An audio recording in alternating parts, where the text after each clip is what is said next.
Hello बच्चों, mister mathematics में आपका स्वागत है। ब्लैक बुक सीरीज अपनी चल रही है। ब्लैक बुक का सॉल्यूशन अपन कर रहे हैं। चैप्टर नंबर 3 कर रहे थे, continuity, differentiability and differentiation. Exercise 2 अपनी कंप्लीट हो चुकी है। आज से अपन एक्सरसाइज 3 स्टार्ट करते हैं। तो चलिए अपन स्टार्ट करते हैं। एक्सरसाइज 3 निकाल लीजिए सभी लोग। एक्सरसाइज 3, चलिए भाई अपन करते हैं क्वेश्चन नंबर 1, 2। ये पैराग्राफ वाले क्वेश्चन हैं, कंपैरिजन कंप्रीहेंशन टाइप्स प्रॉब्लम है। तो इसमें सबसे पहला पैराग्राफ में क्वेश्चन नंबर 1 और 2 है, उसको अपन सॉल्व करते हैं। तो इसमें हमें क्वेश्चन नंबर 1, 2 अगर हम देखें तो इसमें हमारे पास एफ एक्स की वैल्यू गिवन है। एफ एक्स की वैल्यू गिवन है, limit N is tending to infinity N square into tan of L N of sec of x upon N, ये हमारे पास गिवन है। और जी एक्स जो है उसकी वैल्यू गिवन है, minimum of f x and fractional part of x. तो पहले अपन एफ एक्स को सॉल्व कर लेते हैं, फिर अपन आएंगे बढ़ेंगे। अब देखो भाई, ये लॉग के अंदर है सेक एक्स। अगर मैं सेक को लिखूंगा 1 अपॉन कॉस, तो ये आ जाएगा कॉस इनवर्स। अब लॉग में कॉस का पावर -1, तो माइनस यहाँ बाहर आ जाएगा। और टेन ऑफ माइनस थीटा होता है -10 थीटा, तो माइनस बाहर आ जाएगा। तो ये माइनस बाहर आ जाएगा, तो ये आ जाएगा limit N is tending to infinity minus N square, और ये हो जाएगा ten of L N of cos of x upon x का पावर एक्स अपॉन एन। अच्छा, n is tending to infinity पे x upon n is tending to 0, cos 0 1, l n 1 0। तो 10 के अंदर जो मसाला है वो मसाला टेंडिंग टू 0। तो अपन ने क्या किया, यहाँ मसाले से मल्टीप्लाई डिवाइड कर दिया और मसाले से मल्टीप्लाइड कर दिया। तो ये L N of cos x upon N यहाँ आ गया, और ये L N of cos x upon N यहाँ आ गया। ठीक है, फिर आगे बढ़े अपन। तो ये लिखा है limit N is tending to infinity minus N square. अब यहाँ पे मसाला जो है वो टेंडिंग टू 0, 10 मसाला अपॉन मसाला लिखा हुआ है। अब ये जो हमारे पास एल एन है, इस एल एन में कॉस है L N of 1 plus X upon X, where X is tending to 0 equal to 1 का फॉर्मूला अपन ने पढ़ा है। तो यहाँ पे 1 प्लस मसाला टाइप का बनाने के लिए हमने +1 किया और -1 किया। -1 किया तो कॉस एक्स अपॉन एन -1 जो है वो इसका मसाला हो गया। अब x n is tending to infinity पे x upon n tending to 0, तो cos 0 is tending to 1, 1 - 1 tending to 0। तो ये x n tending to infinity पे ये जो मसाला है ये टेंडिंग टू 0 है। लॉग ऑफ 1 प्लस मसाला वेयर मसाला इज टेंडिंग टू 0। तो फॉर्मूला था मैन मसाला is tending to 0, log of 1 plus मसाला अपॉन मसाला टेंडिंग टू 1। तो यहाँ भी अपन मसाले से डिवाइड कर दें और मसाले से मल्टीप्लाइड कर दें। तो ये cos of x upon N -1 से हमने डिवाइड कर दिया, और cos of x upon N -1 से हमने मल्टीप्लाइड कर दिया। अब अपन आगे बढ़े। तो ये लिखा हुआ है हमारे पास limit N is tending to infinity, ये है माइनस ऑफ एन स्क्वायर, ये है 10 मसाला अपॉन मसाला इंटू है एल एन ऑफ 1 प्लस मसाला अपॉन मसाला। अब ये जो माइनस है ये अंदर ले गए अपन, तो ये कॉस थीटा -1 की जगह 1 माइनस कॉस थीटा का फॉर्म हो गया। अब हमने पढ़ा था कि एक्स इज टेंडिंग टू 0 पे x upon x n is tending to infinity पे x upon n is tending to 0 है। 1 plus cos x upon x square when x is tending to 0 half होता है। तो 1 प्लस कॉस मसाला upon मसाला square when मसाला is tending to 0 क्या होगा, हाफ। तो इसका स्क्वायर मतलब x square upon N square से अपन ने यहाँ डिवाइड किया। तो x square upon N square से अपन यहाँ मल्टीप्लाइड करेंगे। ये एन स्क्वायर और एन स्क्वायर कैंसिल हो जाएगा, क्वेश्चन सॉल्व हो जाएगा। N is tending to infinity पे 10 मसाला अपॉन मसाला 1, लॉग 1 प्लस मसाला अपॉन मसाला 1, 1 प्लस कॉस मसाला अपॉन मसाला स्क्वायर हाफ। तो इसकी वैल्यू आ गई एक्स स्क्वायर बाय 2। तो जो एफ एक्स है उसकी वैल्यू एक्स स्क्वायर बाय 2 आ गई। नोट कीजिए यहाँ तक। तो हमारे पास एफ एक्स की जो वैल्यू आ गई, एफ एक्स की वैल्यू आ गई एक्स स्क्वायर बाय 2, है ना। एफ एक्स की जो वैल्यू हमारे पास आ गई ये आ गई एक्स स्क्वायर बाय 2। अब अपन आगे बढ़ते हैं। हमसे बोला गया है क्वेश्चन नंबर 1 में कि 5x की वैल्यू है e का पावर ऑफ 2f(x) का अंडर रूट। अब 2f(x) का अंडर रूट मतलब 2f(x) तो एक्स स्क्वायर, उसका अंडर रूट मतलब e का पावर mod x। तो 5x मतलब आ गया e का power mod x। Left hand derivative निकालो x इक्वल टू 0 पे। ठीक है भैया, लेफ्ट हैंड डेरिवेटिव। तो लेफ्ट हैंड डेरिवेटिव मतलब क्या है भाई, लेफ्ट हैंड डेरिवेटिव की बात करें अगर अपन, तो x इक्वल टू 0 माइनस पे, 0 माइनस पे अगर निकालेंगे तो ये मॉड माइनस के साथ ओपन होगा, तो ये हो जाएगा e का पावर माइनस एक्स। तो फाई डैश ऑफ x की वैल्यू हो जाएगी माइनस e का पावर माइनस एक्स। तो फाई डैश ऑफ 0 की वैल्यू हमारे पास हो जाएगी -1। तो आंसर हमारे पास -1, मतलब ऑप्शन नंबर आ जाएगा सी। तो क्वेश्चन नंबर 1 का जो आंसर आएगा वो सी आ जाएगा। नोट करो भाई, क्वेश्चन नंबर 1 का सी बिल्कुल सही है।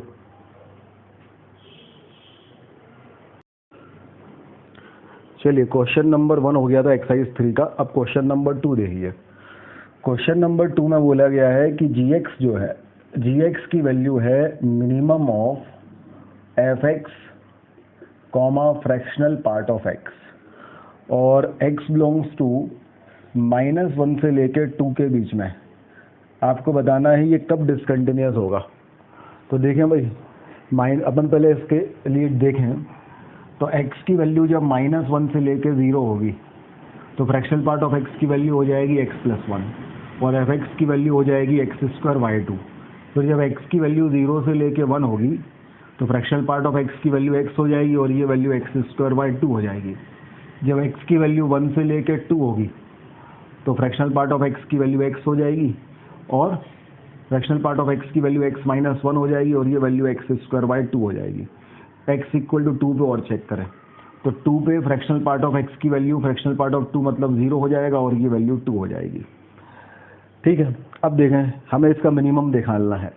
-1 से 0 के बीच में अगर मैं कोई भी एक वैल्यू लेता हूँ, लेट -12, तो -12 +1 +12 आएगा, और -12 का स्क्वायर जो है 1/4 × 2 1/8, तो ये 1/8 ये 1/2। क्या मिनिमम क्या है? x²y2।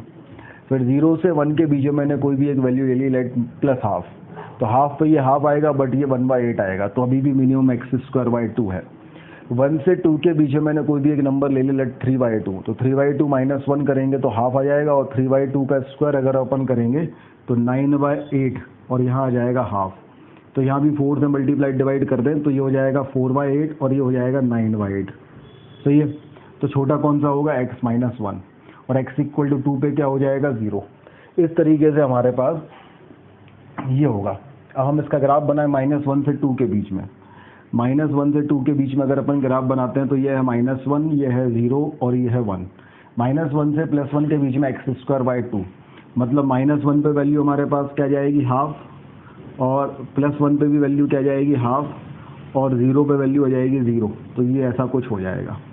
फिर उसके बाद 1 से 2 के बीच में x-1, अच्छा यहाँ 1 पे क्या है? हॉलो है, और -1 पे क्या है? क्लोज है। अब अगर हम 1 से 2 के बारे में बात करें तो 1 पे इसकी वैल्यू हो जाएगी 0, और 2 पे इसकी वैल्यू हो जाएगी 1। 2 पे जो है इसकी वैल्यू हो जाएगी 1, यहाँ हॉलो है, और 2 पे इसकी वैल्यू हो जाएगी 0। तो ये हमारे पास ग्राफ बन गया। अब अगर ये हमारे पास ग्राफ बन गया है तो क्वेश्चन ये है कितने पॉइंट पे ये डिसकंटिन्यूस है। तो 1 पे भी डिसकंटिन्यूस है, और 2 पे भी डिसकंटिन्यूस है।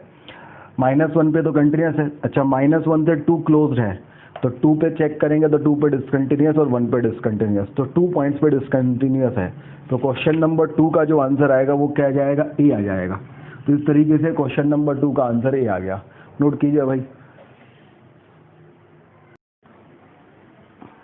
हाँ भाई, black book chapter 3 exercise 3 question number 3-4 अगला पैराग्राफ है, जिसमें 3 और 4 दो क्वेश्चन है। तो देखिए, चलिए अपन करते हैं भाई साहब कैसे होगा ये सवाल। बोला गया है f(x) and gx be two differentiable function. f(x) की जो वैल्यू दी है वो दी है x² plus x into g'(1) plus g'(2), और gx की जो वैल्यू दी है ये वैल्यू दी है f(1) into x² plus x into f'(x) और f'(x). अच्छी बात है। अब देखो भाई, हमने देखा इस सवाल को, हमने कहा भाई देखो इसमें तो g'1 g'2 मतलब कांस्टेंट के फॉर्म में g का यूज़ हुआ है, लेकिन यहाँ पे f'(x) और f'(x) और f'(x) ये यूज़ हुआ है। कहाँ से सोच रहे हैं स्टार्ट करें इस सवाल के बारे में? तो हमने कहा यार हम कुछ नहीं कर सकते अभी तो, लेकिन हाँ f'(x) और f'(x) निकाल सकते हैं। निकाल दिया। अगर मैं इसको डिफरेंशिएट करूँगा तो ये आ गया हमारे पास f'(x).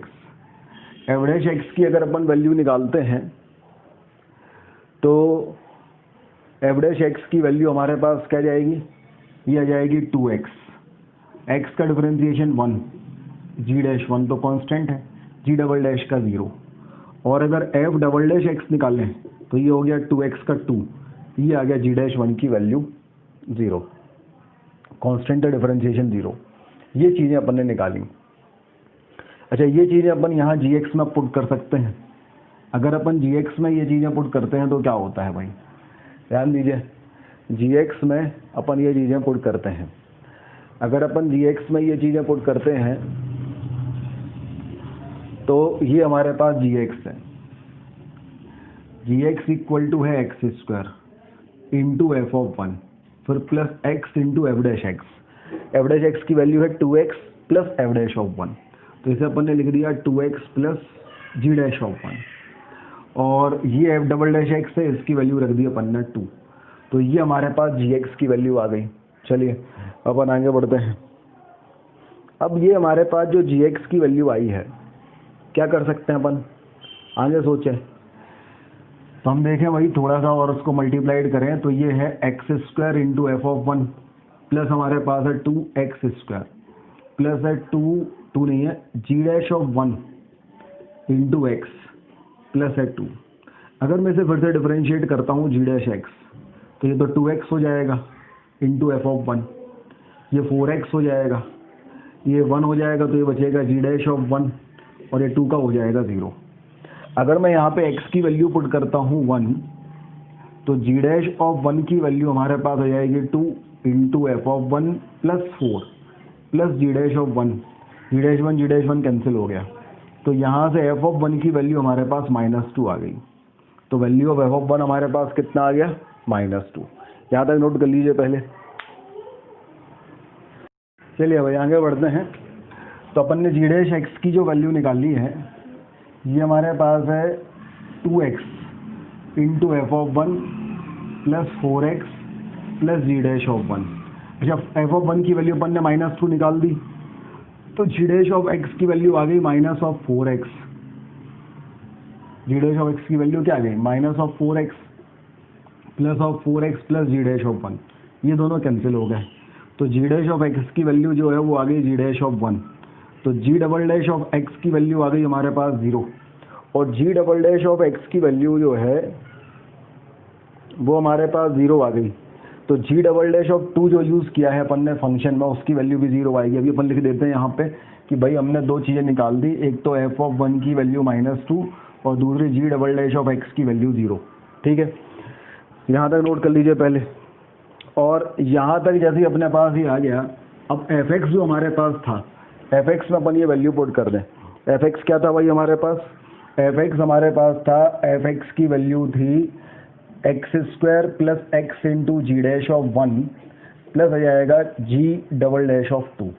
अब g double dash of x की वैल्यू 0 है, तो जी डबल डैश ऑफ 2 की वैल्यू भी 0 होगी।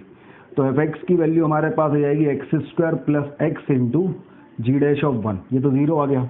अच्छा, एफ ऑफ 1 की वैल्यू -2 पता है, तो हम एफ ऑफ 1 रख दें, तो एफ ऑफ 1 आ जाएगा 1 प्लस जी डैश ऑफ 1, और इसकी वैल्यू -2 है, तो जी डैश ऑफ 1 की वैल्यू हमारे पास -3 आ गई।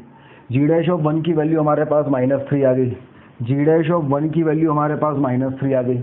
तो यहाँ पे अपन ने जी डैश ऑफ 1 की वैल्यू पुट कर दी, तो एफ एक्स की वैल्यू हमारे पास हो गई एक्स स्क्वायर -3x। क्या बात है, एफ एक्स की वैल्यू हमारे पास आ गई। एफ एक्स की वैल्यू क्या हो गई, एफ एक्स की वैल्यू हो गई एक्स स्क्वायर -3x। यहाँ तक नोट कर लीजिए पहले। अब आगे बढ़ते हैं भाई। तो जी एक्स की जो हमारे पास वैल्यू थी, जी एक्स की वैल्यू थी F of 1 into x square plus x into F dash of x plus F double dash of x, यही है ना भाई। यहाँ अपन वैल्यू पुट करते हैं, तो एफ ऑफ 1 की वैल्यू अपन निकाल चुके हैं। एफ ऑफ 1 की वैल्यू कितनी, -2, तो -2 x square plus x. F dash of x की वैल्यू क्या हो जाएगी, 2x - 3, और F double dash of x की वैल्यू क्या हो जाएगी हमारे पास 2, तो ये हो जाएगा। तो जी ऑफ एक्स के बारे में अगर हम बात करें तो ये हो जाएगा -2x square plus of 2x square minus of 3x plus 2, ये दोनों हो गए कैंसिल। तो जी एक्स की जो वैल्यू है वो -3x प्लस 2 आ गई, तो जी एक्स की वैल्यू जो है वो 2 - 3x आ गई। तो हमने जो है एफ एक्स की वैल्यू निकाल दी एक्स स्क्वायर माइनस 3x और जी एक्स की वैल्यू निकाल दी 2 माइनस 3x। नोट करिए यहाँ तक। अब हमारे पास एफ एक्स और जी एक्स आ गया। अब आओ भाई क्वेश्चन नंबर 1। क्वेश्चन नंबर 1 बोला है find the value of f of 1 and g of -1। F of 1 की वैल्यू क्या आएगी -2 और जी ऑफ -1 की वैल्यू क्या आएगी +5। तो आंसर हमारे पास क्या जाएगा +3 मतलब ऑप्शन नंबर डी। तो क्वेश्चन नंबर 3 का तो ऑप्शन नंबर डी आ गया। नोट कर लीजिए, सही है। क्वेश्चन नंबर 3 के बाद देखिए क्वेश्चन नंबर 4। क्वेश्चन नंबर 4 में बोला गया है कैपिटल एफ एक्स है। कैपिटल एफ एक्स है minus of f x upon g x का अंडर रूट और प्लस है 3 माइनस एक्स का अंडर रूट। बोला गया है number of integer in the domain of the function. Number of integer निकालना है। वैल्यू पुट कर दें अपन। तो एफ एक्स की वैल्यू तो है वही x square minus 3x minus g x हमारे पास हो जाएगा 3x माइनस 2 का अंडर रूट प्लस हो जाएगा 3 माइनस एक्स का अंडर रूट। डोमेन निकालना तो बहुत ही आसान है। इन दोनों का डोमेन निकाल के इंटरसेक्शन ले लें। इसका डोमेन क्या होगा 3 minus x should be greater than equal to 0 तो x minus 3 is less than equal to 0 तो x is less than equal to 3 तो x belongs to minus infinity से लेके 3 क्लोज। ये इसका आ गया। इसको अगर निकालें तो ये क्या लिखा है हमारे पास x into x minus 3 upon 3x minus 2 should be greater than equal to 0। Number line पर देखेंगे तो सबसे पहले आ जाएगा 0, फिर आ जाएगा 2/3, फिर आ जाएगा 3। तो ये हमारे पास डार्क सर्कल आएगा बट डिनोमिनेटर वाला 2/3 पे हॉलो सर्कल आएगा। यहाँ पॉजिटिव नेगेटिव ये होगा। तो हमें चाहिए ग्रेटर देन इक्वल टू 0। तो ग्रेटर देन इक्वल टू 0 मतलब ये वाला पार्ट और ये वाला पार्ट है ना। ये पार्ट हमारा आंसर होगा। अब अगला कह रहा था माइनस इन्फिनिटी से 3। माइनस इन्फिनिटी से 3 मतलब 3 से लेके माइनस इन्फिनिटी। कॉमन पार्ट यही होगा 0 से 2/3। तो हमारे पास x की वैल्यू जो आएगी वो आ जाएगी 0 से लेके 2/3। 2/3 पे ओपन 0 पे क्लोज यूनियन 3 भी होगा क्योंकि 3 इसके पास भी है इसके पास भी है। अब इंटीजर काउंट करो। 0 में तो होगा 1 नहीं होगा क्योंकि ये 1 से छोटा है और 3 होगा। 2 इंटीजर होंगे इसमें। तो हमारे पास जो ऑप्शन था उसमें यही था कि भाई क्वेश्चन था उसमें इधर नंबर ऑफ इंटीजर कितने होंगे इसमें तो 2 होंगे। सी इसका आंसर होगा। देखो जरा क्वेश्चन नंबर 4 सी बिल्कुल सही है। नोट कर लीजिए क्वेश्चन नंबर 4।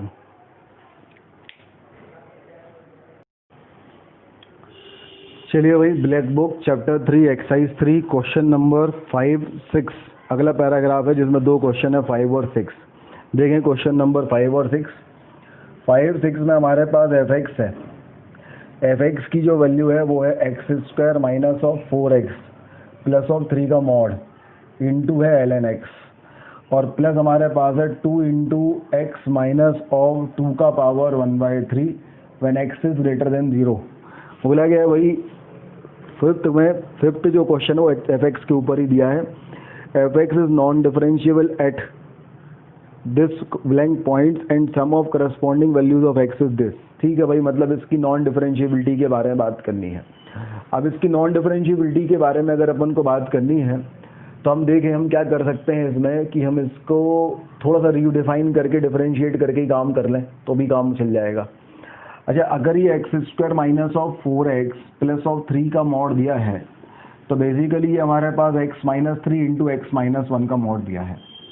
अगर हम देखें तो ये हमारे पास 1 है, ये 3 है, यहाँ पॉजिटिव यहाँ नेगेटिव यहाँ पॉजिटिव आएगा।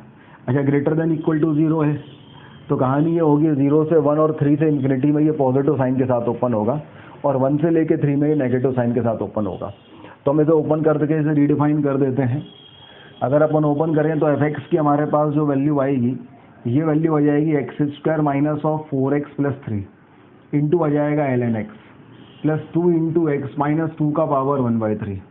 ये कब होगा जब x की वैल्यू हो जाएगी 0 से लेके 1 और यूनियन हो जाएगा 3 से लेके इन्फिनिटी, ये हो जाएगा। और जब हम इसे नेगेटिव साइन के साथ लेंगे तो ये हो जाएगा minus of x square plus 4x plus 3 into ln x plus 2 into x minus 2 का पावर 1/3। ये कब होगा जब x की वैल्यू 1 से लेके 3 होगी। ये अपन ने इसे रीडिफाइन कर लिया, यहाँ पे नोट कीजिए।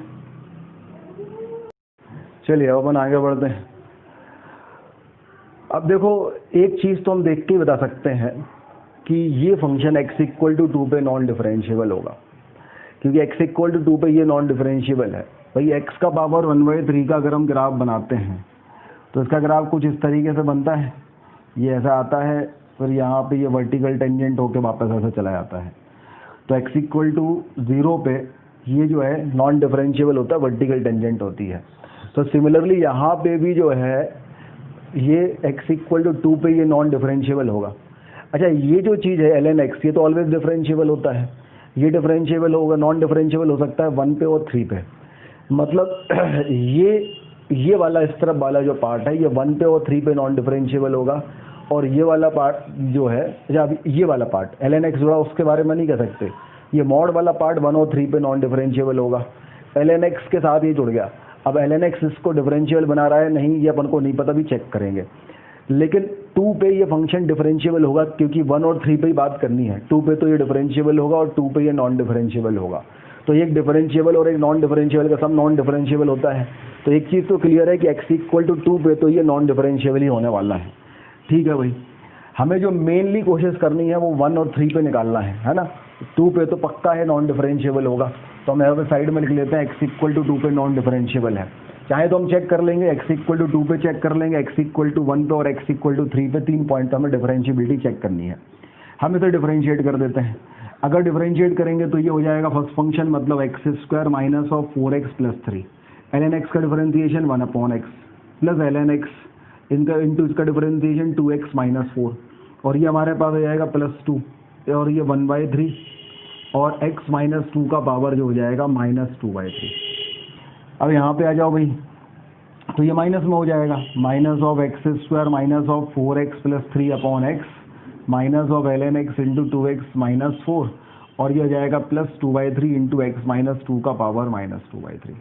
अब देखो भाई, ये हमारे पास है x की वैल्यू 0 से लेके 1, और यूनियन है 3 से लेके इन्फिनिटी, और ये x की वैल्यू हमारे पास है 1 से लेके 3। अगर 2 पे देखें तो 2 तो यहाँ आएगा, तो 2 पे तो ये सब एग्जिस्ट कर रहा है, देख लो आप, ये भी कांस्टेंट आ रहा है, ये भी कांस्टेंट आ रहा है, लेकिन ये जो है ना, ये एग्जिस्ट नहीं कर रहा है। -1/3 है तो 1/0 के फॉर्म में आ रहा है, मतलब ये 2 पे तो नॉन डिफरेंशियल पक्का है। अब 1 चेक करते हैं 1 पे और 3 पे। अगर 1 पुट करते हैं तो 1 पुट करने पे ये 0 आ जाएगा, ln 1 0 आ जाएगा। 1 पुट करने पे ये 2/3, और 1 का पावर -1 का पावर -2/3 -1, तो कांस्टेंट आ गया, और कांस्टेंट की वैल्यू हमारे पास 2 क्या आ गई, -2/3। फिर 1 पुट करने पे ये भी 0, ये भी 0, ठीक है, ln 1 0। लेकिन 1 पुट करने पे ये वैल्यू अगर हम देखेंगे तो ये भी -1, तो -2/3, तो 1 पे तो डिफरेंशिएबल हो रहा है। अब 3 देखें, 3 पे ये वाली चीज़ तो 0 हो जाएगी, लेकिन ये चीज़ 0 नहीं होगी, है ना। ये हमारे पास ln 3 और 2 ln 3 हो जाएगी, ये -2 ln 3 और इंटू सम फिक्स कांस्टेंट। तो ये देखो, ये इक्वल नहीं आ रही है। अगर अपन 3 देखें तो ये हमारे पास आ रहा है ln 3, तो 0 हो गया, ln 3 और 2 ln 3, और क्या पुट कर रहे हैं अपन यहाँ पे 3, तो 3 - 2 1, तो ये आ गया 1 +2/3, और ये हमारे पास आ जाएगा -2 ln 3 +2/3। तो ये दोनों बराबर नहीं है, मतलब 1 पे तो डिफरेंशिएबल होगा और 2 और 3 पे डिफरेंशिएबल नहीं होगा। तो 2 पॉइंट्स ऐसे होंगे जहाँ पे फंक्शन नॉन डिफरेंशिएबल होगा, वो होगा x equal to 2 and x equal to 3। तो number of point where functions are differentiable is 2 and sum of them is 2 + 3 = 5। तो फिफ्थ का आंसर डी आना चाहिए। फिफ्थ का आंसर डी आ रहा है, सही है। क्वेश्चन नंबर 5 नोट कीजिए भाई। चलिए आगे बढ़ते हैं। अभी अपन lab book chapter 3 exercise 3 question number 6 कर रहे हैं। देखिए भाई, क्वेश्चन नंबर 6। क्वेश्चन नंबर 6 में हमारे पास एक फंक्शन दिया है hx हमारे पास है x - 1 जब इसकी वैल्यू रैशनल होगी, और ये हमारे पास है x² minus of x minus of 2 जब x की वैल्यू इरेशनल होगी। अब फंडा ये है कि ये कितने पॉइंट पे x is discontinuous, hx is discontinuous at x equal to what. तो हम कंटिन्यूअस के बारे में पता था हमें। इसमें ऐसे क्वेश्चंस में ये कंटिन्यूअस होता है जब ये दोनों इक्वल होते हैं, है ना। अपन कर चुके हैं ऐसे क्वेश्चन लिमिट में, आप चाहें तो देख सकते हैं क्लास नोट्स के अंदर।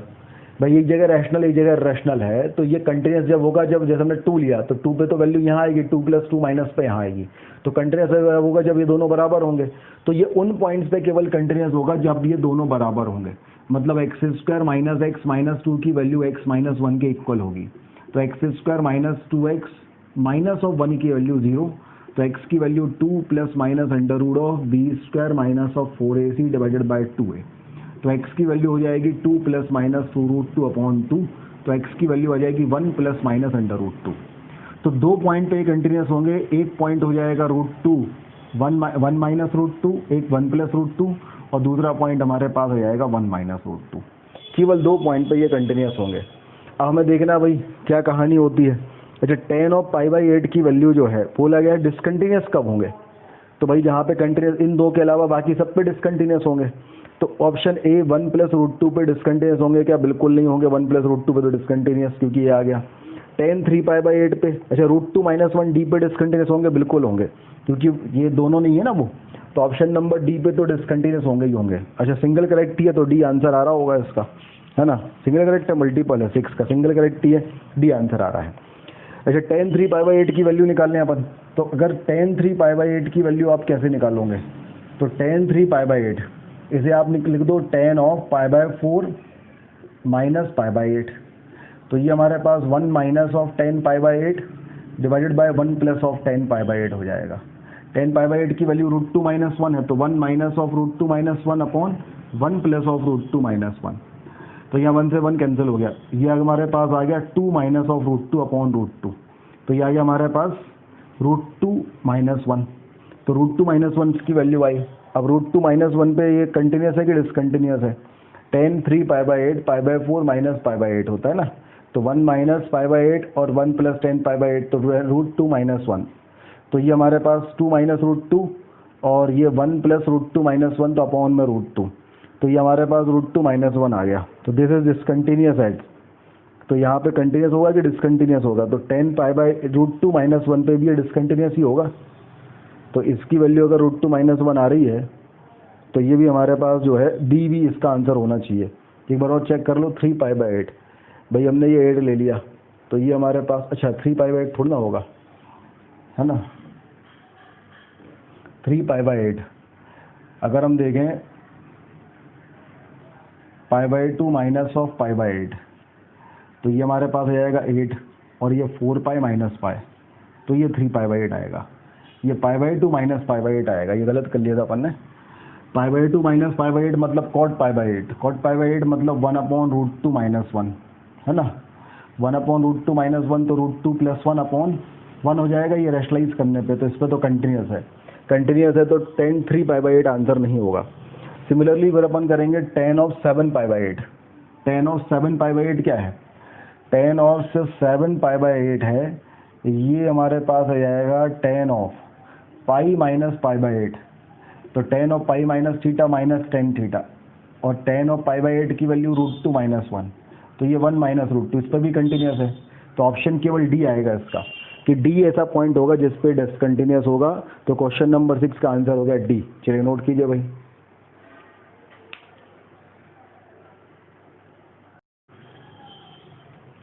हाँ भाई, black book chapter 3 exercise 3 question number है 7, 8, पैराग्राफ में 2 क्वेश्चन है 7, 8।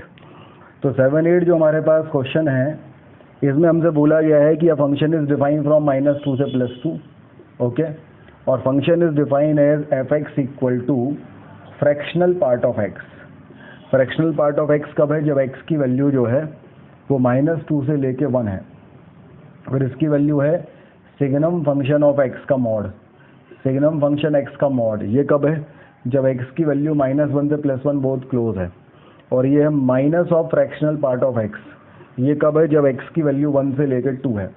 तो अपन पहले नंबर ये फंक्शन रीडिफाइन कर लें भाई, -2 से -1 के बीच में, -1 पे क्लोज है, तो 0 से 1 के बीच में x होता है, -1 से 0, -1 से 0 के बीच में x + 1, -2 से -1 के बीच में इसकी वैल्यू होती है x + 2। तो f(x) की जो वैल्यू हमारे पास ये आ गई, ये हो गई x + 2। ये कब हो जाएगा? जब x की वैल्यू हो जाएगी -2 से -1। अच्छा, -0 से -1 के बीच में ये +1 होगा, उसका मॉड 1 आ जाएगा, -1 से 0 के बीच में -1 होगा, उसका मॉड भी 1 आ जाएगा, बट 0 पे इसकी वैल्यू 0 होगी। तो हम ये कह सकते हैं x की वैल्यू -1 से +1, एक्सेप्ट 0 वाले केस में इसकी वैल्यू 1 है, बट x = 0 पे इसकी वैल्यू 0 है।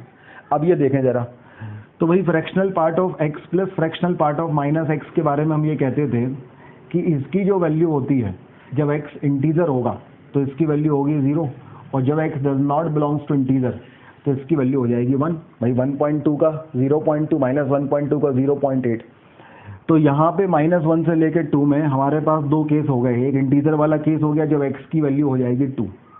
जब x की वैल्यू 2 होगी तो -2 का फ्रैक्शनल पार्ट तो हमारे पास 0 आ जाएगा। लेकिन जब x की वैल्यू हमारे पास हो जाएगी 1 से लेके 2, जब x की वैल्यू हमारे पास हो जाएगी 1 से लेके 2, तो उस कंडीशन में हमारे पास इंटीजर नहीं होगा। फ्रैक्शनल पार्ट ऑफ -x को अपन लिख देंगे 1 minus fractional part of x। और जब x की वैल्यू 1 से लेके 2 होती है तो 0 से लेके 1 में x, 1 से लेके 2 में x माइनस 1, तो इसकी वैल्यू जो होती है वो x माइनस 1 होती है। तो ये हमारे पास जो वैल्यू है ये 2 माइनस एक्स हो जाएगी। तो this is the 2 minus x जब x की वैल्यू हो जाएगी 1 से लेके 2। इस तरीके से हमने सबसे पहले fx को रिडिफाइन किया। अब हम fx का ग्राफ बनाएंगे, नोट कीजिए पहले यहाँ तक। चलिए हम आगे बढ़ते हैं। अब हमें -2 से +2 में fx का ग्राफ बनाना है। बना लेते हैं भाई। ये हो जाएगा -2, ये हो जाएगा -1, ये हो जाएगा 0 1 2। सबसे पहले -2 से -1 में x + 2 है, तो -2 रखने पे तो वैल्यू आएगी 0 और -1 रखने पे वैल्यू आएगी 1। -1 रखने पे वैल्यू आ जाएगी 1। अच्छा, -2 पे वो है क्लोज है, तो यहाँ पे डार्क आएगा। -1 पे हॉलो आएगा क्योंकि यहाँ ओपन है। तो ये हमारे पास ग्राफ बन गया x + 2 का। अब आगे बढ़े। -1 से +1 एक्सेप्ट 0 पे इसकी वैल्यू 1 है, तो -1 से पे भी इसकी वैल्यू 1 है और -1 से +1 में इसकी वैल्यू 1 है, बट 0 पे 1 नहीं है, 0 पे इसकी वैल्यू 0 है। फिर आगे बढ़े। 1 से लेके 2 में, 1 से लेके 2 में इसकी वैल्यू 2 माइनस एक्स है, तो 1 पुट करेंगे तो 2 - 1 1 आएगा, 2 पुट करेंगे तो 0 आएगा, 2 पे भी वैल्यू 0 आएगी। तो ये ग्राफ कुछ इस तरीके से हमारे पास ग्राफ इसका बन जाएगा। अब इसके बारे में अपन बात करें, इसका क्वेश्चन नंबर है 7 और 8। क्वेश्चन नंबर 7 में बोला कि total number of points of discontinuity. तो भाई पॉइंट्स ऑफ डिसकंटिन्यूटी तो केवल एक ही पॉइंट पे आएंगे, 0 पे। तो total number of point of discontinuity आ गया 1, तो 7th का आंसर हमारे पास आ गया बी। तो 7th का आंसर तो आ गया बी। फिर number of points where function is non differentiable, -2 से 2 में, तो ये -1 पे +1 पे और 0 पे, तो 3 ऐसे पॉइंट्स होंगे। तो क्वेश्चन नंबर 8 का जो आंसर आ गया वो आ गया डी। तो क्वेश्चन नंबर 8 का आंसर आ गया डी। इस तरीके से क्वेश्चन नंबर 7 और क्वेश्चन नंबर 8 हो गए। नोट कर लीजिए भाई।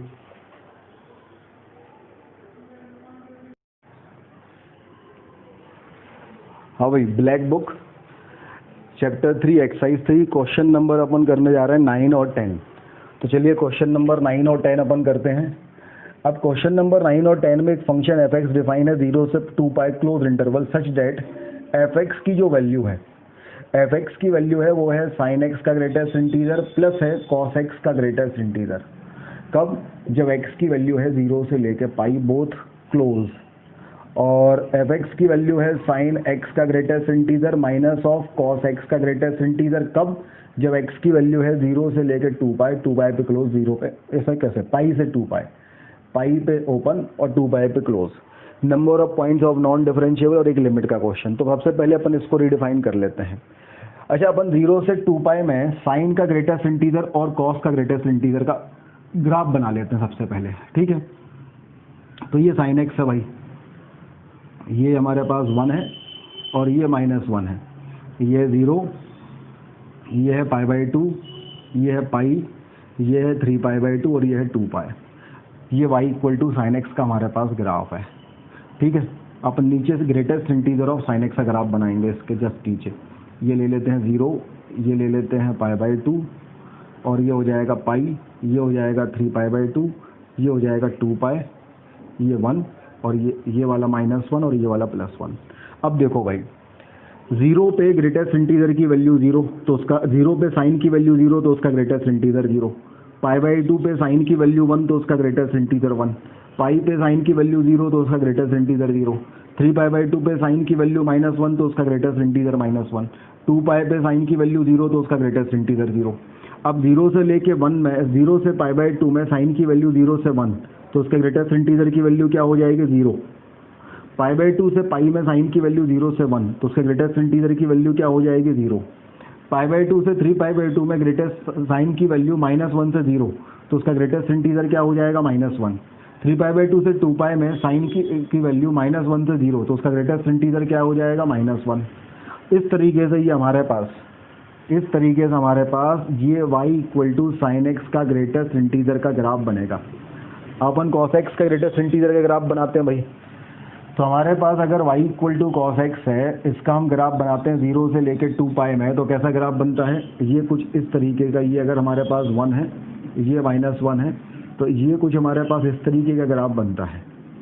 ये हो जाएगा 0, ये हो जाएगा π/2, ये हो जाएगा पाई, ये हो जाएगा 3π/2 और ये हो जाएगा 2 पाई, ये 1, ये -1। हम अगर cos x के ग्रेटेस्ट इंटीजर का ग्राफ बनाते हैं तो ये हो गया 0, π/2, पाई, 3π/2, 2 पाई, ये ऊपर हमारे पास आ गया 1 और नीचे हमारे पास आ गया -1। अब 0 पे साइन की cos की वैल्यू 1 तो ग्रेटेस्ट इंटीजर ऑफ cos की वैल्यू 1, π/2 पे cos की वैल्यू 0 तो उसका ग्रेटेस्ट इंटीजर 0, पाई पे cos की वैल्यू -1 तो उसके ग्रेटेस्ट इंटीजर की वैल्यू भी -1, 3π/2 पे cos की वैल्यू 0 तो उसके ग्रेटेस्ट इंटीजर की वैल्यू भी 0, 2 पाई पे cos की वैल्यू 1 तो उसके ग्रेटेस्ट इंटीजर की वैल्यू भी 1। 0 से π/2 के बीच में cos की वैल्यू 0 से 1 तो उसका ग्रेटेस्ट इंटीजर हमारे पास आ गया 0। π/2 से लेके पाई में ग्रेटेस्ट इंटीजर 0 से -1 तो उसका cos 0 से -1 तो उसका ग्रेटेस्ट इंटीजर आ गया -1। पाई से 3π/2 में cos की वैल्यू -1 से 0 तो उसका ग्रेटेस्ट इंटीजर आ गया हमारे पास -1। और 3π/2 से 2 पाई में cos की वैल्यू 0 से लेके 1 तो उसका ग्रेटेस्ट इंटीजर की वैल्यू हमारे पास आ गई 0। इस तरीके से हमारे पास इन दोनों का ग्राफ बन गया। सही है। अब अपन इनको ऐड करते हैं और इनको ऐड करके अपन फंक्शन को रिडिफाइन करते हैं भाई साहब। ठीक है, चलिए अपन करें।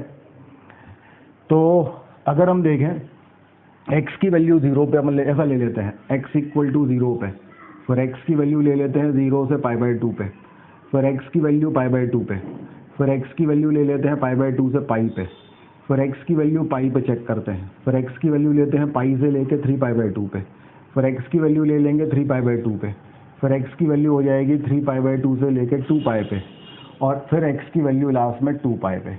इन पे अपन चेक कर देते हैं, है ना। जो हमारे पास इंटीग्रल वाले पॉइंट्स तो अपन ने अलग ले लिए। दिख रहा है भाई को? थोड़ा और नीचे कर देते हैं ताकि अच्छे से दिखे। ठीक है, ये हमारे पास जो है ये कहानी हो गई। अब देखो भैया, 0 पे इन दोनों का सम करना 0 से पाई तक, तो 0 पे इसकी वैल्यू 0 और इसकी वैल्यू 1। देखो जरा, साइन की वैल्यू 0 पे 0 है, कॉस की वैल्यू 1 है, तो सम करेंगे तो 1 आ जाएगा। ओके। 0 से π/2 पे साइन की वैल्यू है 0 और 0 से π/2 कॉस की वैल्यू भी 0, तो सम आ गया हमारे पास 0। π/2 पे साइन की वैल्यू 1, π/2 पे कॉस की वैल्यू 0, तो सम आ गया 1।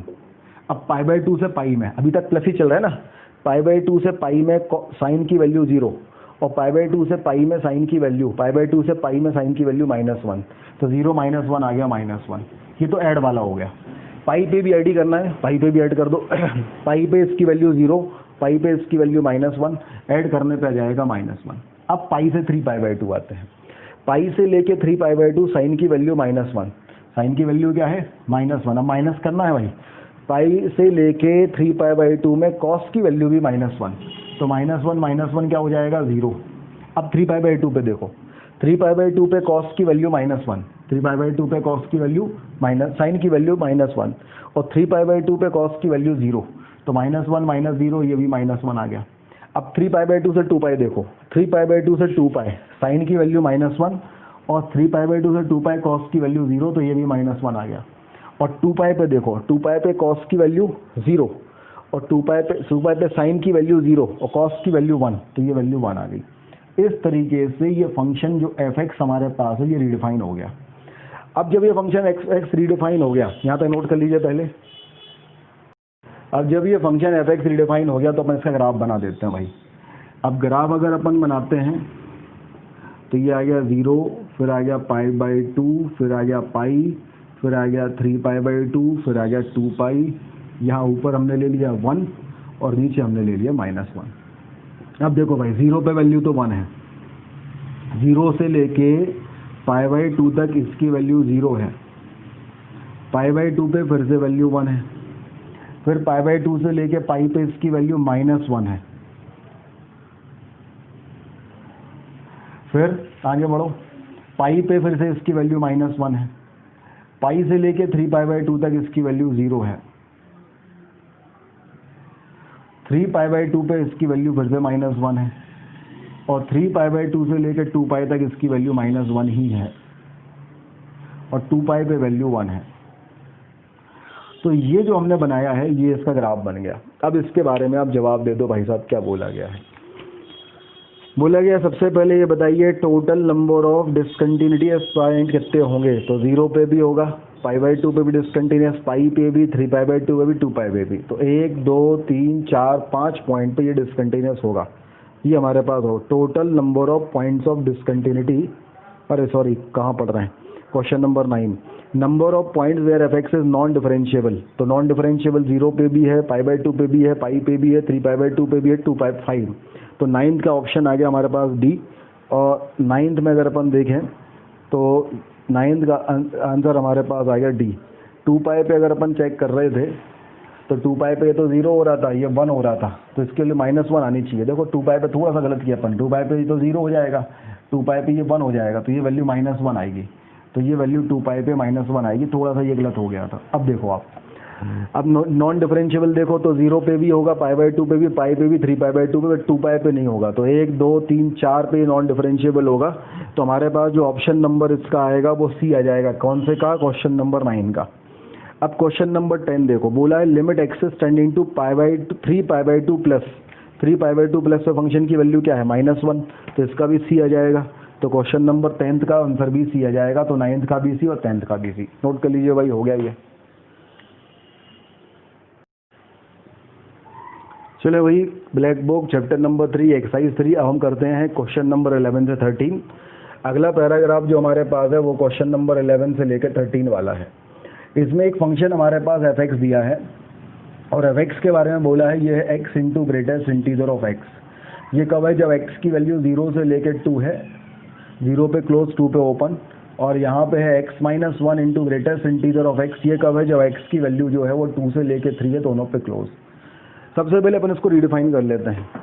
अब अगर रीडिफाइन करते हैं तो हमें करना पड़ेगा 0 से लेके 1 में, फिर हमें करना पड़ेगा 1 से लेके 2 में, फिर हमें करना पड़ेगा 2 से लेके 3 में, और फिर करना पड़ेगा x = 3 पे।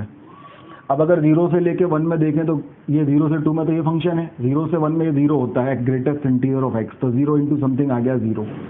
1 से 2 में ये 1 होता है ग्रेटेस्ट इंटीजर ऑफ x, तो 1 इंटू x आ गया x। 2 से 3 में 2 होता है, 2 से 3 यहाँ जाएगा, तो ये हो जाएगा 2 इंटू x - 1। और 3 पे इसकी वैल्यू 3 होती है, तो 3 इंटू 2 6। तो इस तरीके से ये फंक्शन रीडिफाइन हो गया। यहाँ तक नोट कर लीजिए। अब जब ये फंक्शन रीडिफाइन हो गया तो अपन 0 से लेके 3 में इसका ग्राफ बना लेते हैं। 0 से लेके 3 में अपन इसका ग्राफ बना लेते हैं। ये हमारे पास आ गया 0 1 2 3। 0 से पे और 0 से लेके 1 तक इसकी वैल्यू 0 है, 0 पे 0 है, और 0 से लेके 1 तक जो है इसकी वैल्यू 0 है।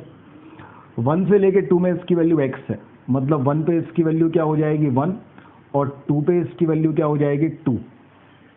तो ये हमारे पास जो है ये कहानी आ जाएगी।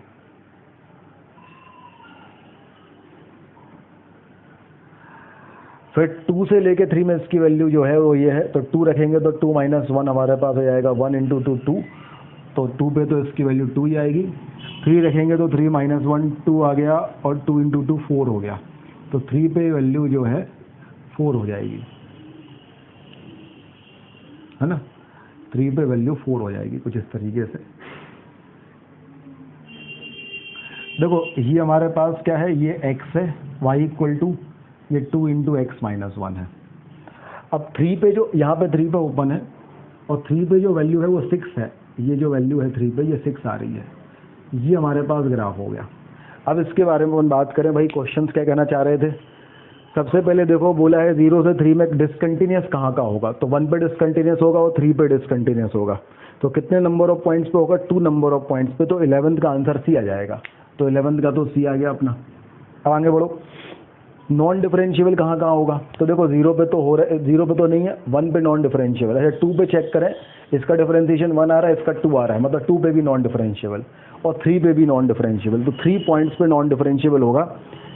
देखें जरा, 1 पे नॉन डिफरेंशिएबल है, 2 पे अगर हम देखें तो 2 पे भी नॉन डिफरेंशिएबल है, 0 से लेके 3 क्लोज, 0 पे तो है, 1 पे डिसकंटिन्यूस है तो 1 पे भी नॉन डिफरेंशिएबल होगा।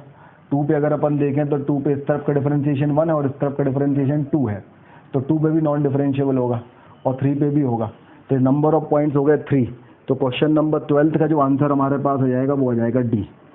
फिर number of integers in the range of f x, तो इंटीजर्स अगर हम देखें तो इसकी रेंज जो है वो, इसकी रेंज 0 आ रहा है, 1 भी आ रहा है, 2 भी आ रहा है, 3 भी आ रहा है, 4 भी आ रहा है, फिर 4 के बाद जो है ये हमारे पास 4 था ना, फिर 5 नहीं आ रहा, फिर 6 आ रहा है। तो 1 2 3 4 5 इंटीजर्स आएंगे, 5 इंटीजर्स आएंगे, मतलब 13 का जो है वो सी हो जाएगा। तो इस तरीके से ही हमारे पास हो जाएगा, नोट कीजिए यहाँ तक।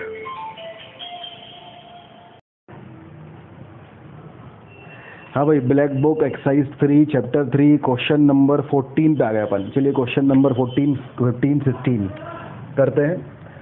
क्वेश्चन नंबर 14 15 16 जो है, इसमें हमारे पास गिवन है function is define from R to R, और ये सेटिस्फाइड करता है f of x plus y equal to f x into f y, f of x plus y equal to f x into f y for all x and y belongs to real number and f of x not equal to 0, f of 0 equal to 1, f dash of 0 equal to 2।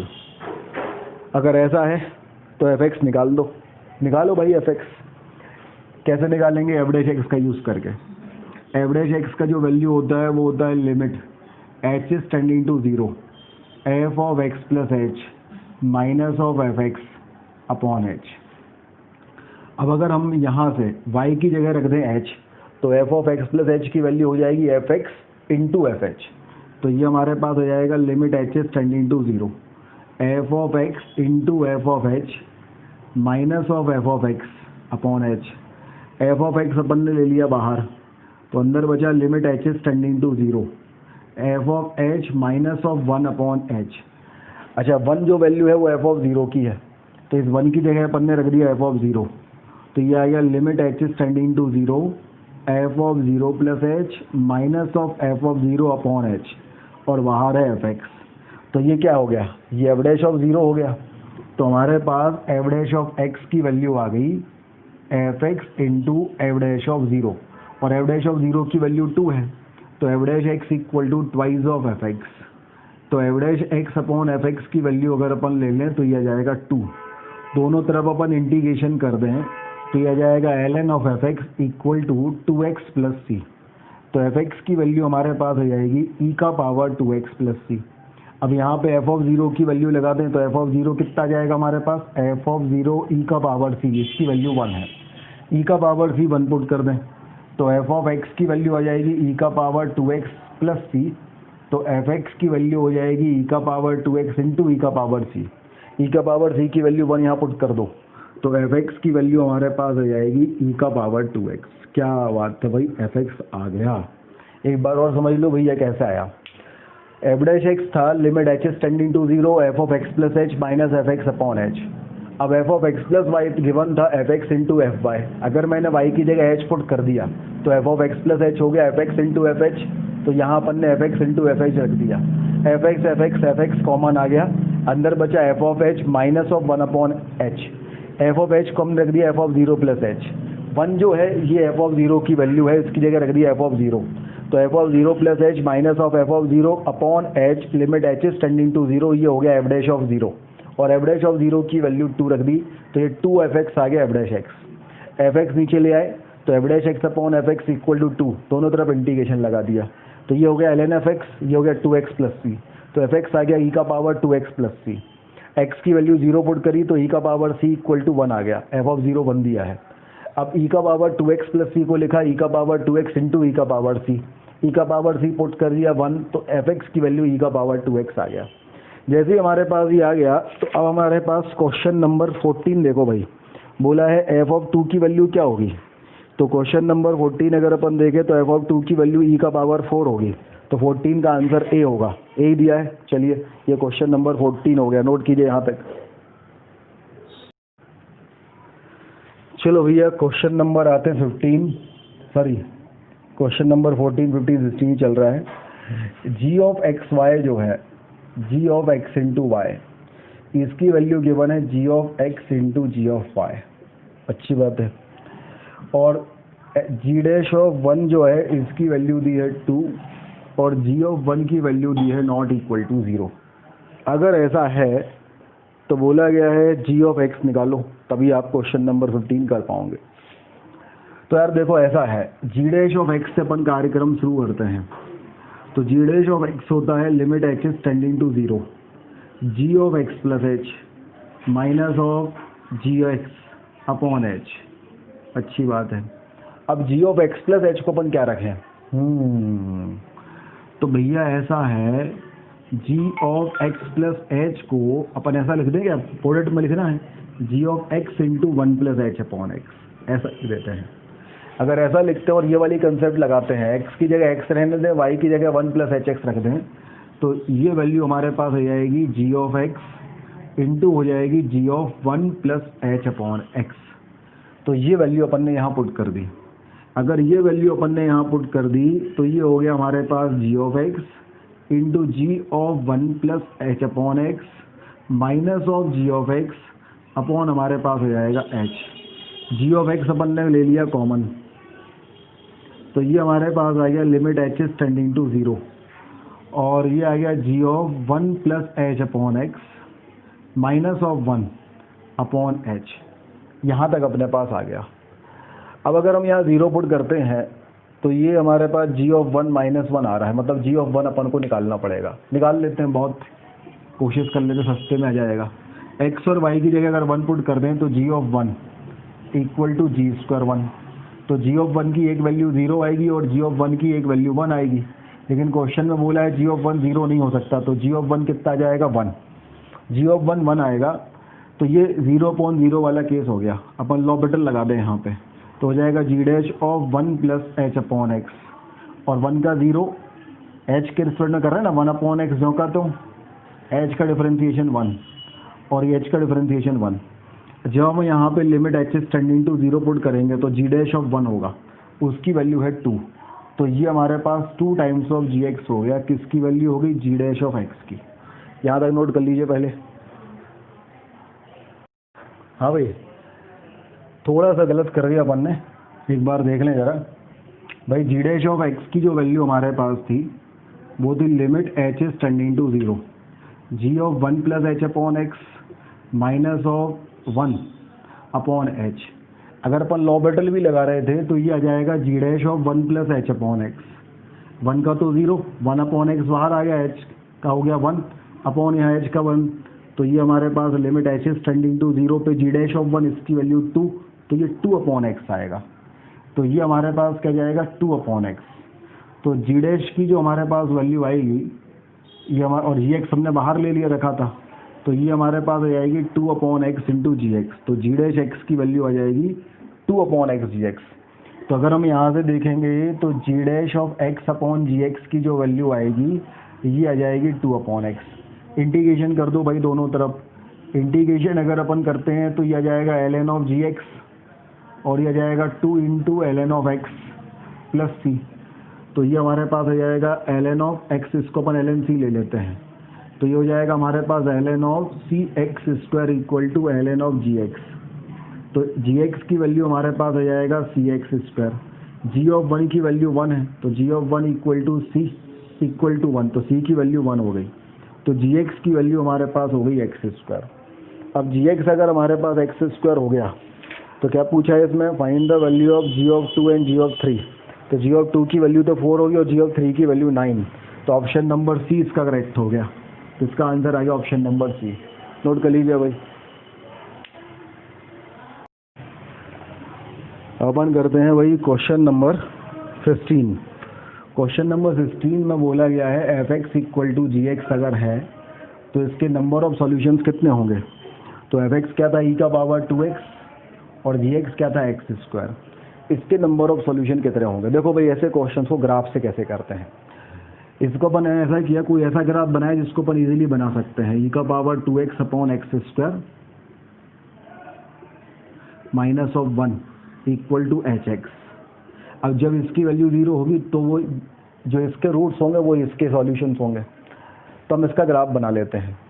ये हमारे पास क्या लिखा है? ई का power 2x minus of x square upon x square. अब हम इसका graph बनाएं अगर, तो हमने इसको पहले डिफरेंशिएट किया है, यहाँ पे कर दिया एच डैश एक्स। इस -1 को तो 0 आएगा, इसका कर देते हैं नीचे वाला डिफरेंशिएशन ऑफ ऊपर वाला माइनस ऑफ ऊपर वाला डिफरेंशिएशन ऑफ नीचे वाला अपॉन नीचे वाले का स्क्वायर, इसका तो आ गया 0।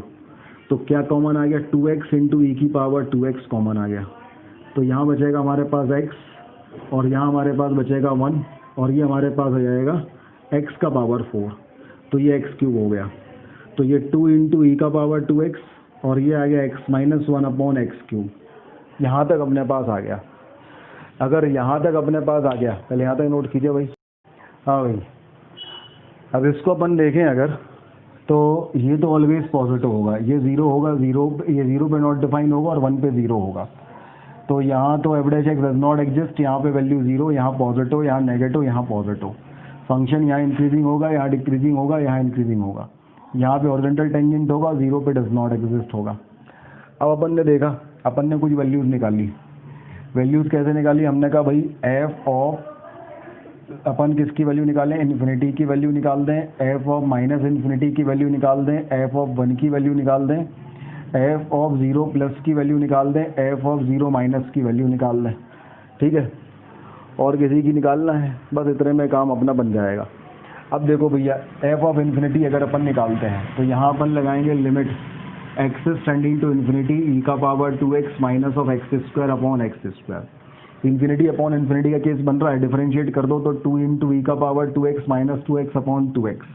अभी भी इन्फिनिटी अपॉन इन्फिनिटी बन रहा है तो 4 इंटू ई का पावर 2x माइनस ऑफ 2 और अपॉन में आ गया 2। अब अगर अपन इन्फिनिटी पुट करते हैं तो क्या आ रहा है, इन्फिनिटी, तो एफ इन्फिनिटी की वैल्यू इन्फिनिटी आ रही है। अच्छा, अगर यहाँ माइनस इन्फिनिटी पुट करेंगे तो ये 0 आ जाएगा, तो ये वैल्यू हमारे पास -1 आ रही है। एफ ऑफ 1 की वैल्यू अगर अपन देखें, एफ ऑफ 1 अगर रखते हैं अपन तो हमारे पास जो है बेसिकली ये एफ नहीं एच है ना, ये अपन ने थोड़ा सा ये गलत हो गया, H H H H H of 1 की वैल्यू अगर अपन देखते हैं तो ये 1 रखने पे ई स्क्वायर माइनस 1 आता है। 0 प्लस पे वैल्यू देखें, 0 प्लस पे ये वैल्यू तो 1 अपॉन 0 प्लस इन्फिनिटी आ जाता है। 0 माइनस पे ये वैल्यू हमारे पास 1 अपॉन 0 प्लस, मतलब ये भी इन्फिनिटी आता है। ये वैल्यूज अपन ने निकाल ली।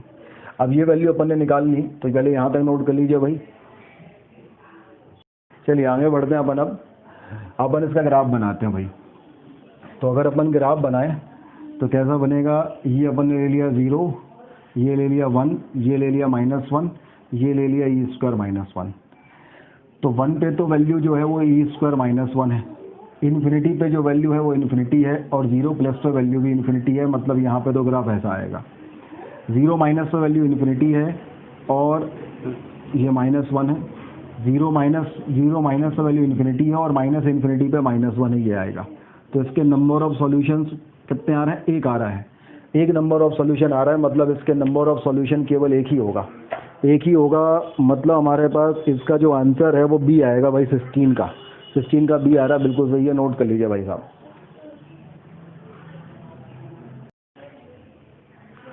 हाँ तो बच्चों, कैसी लगी आज की क्लास।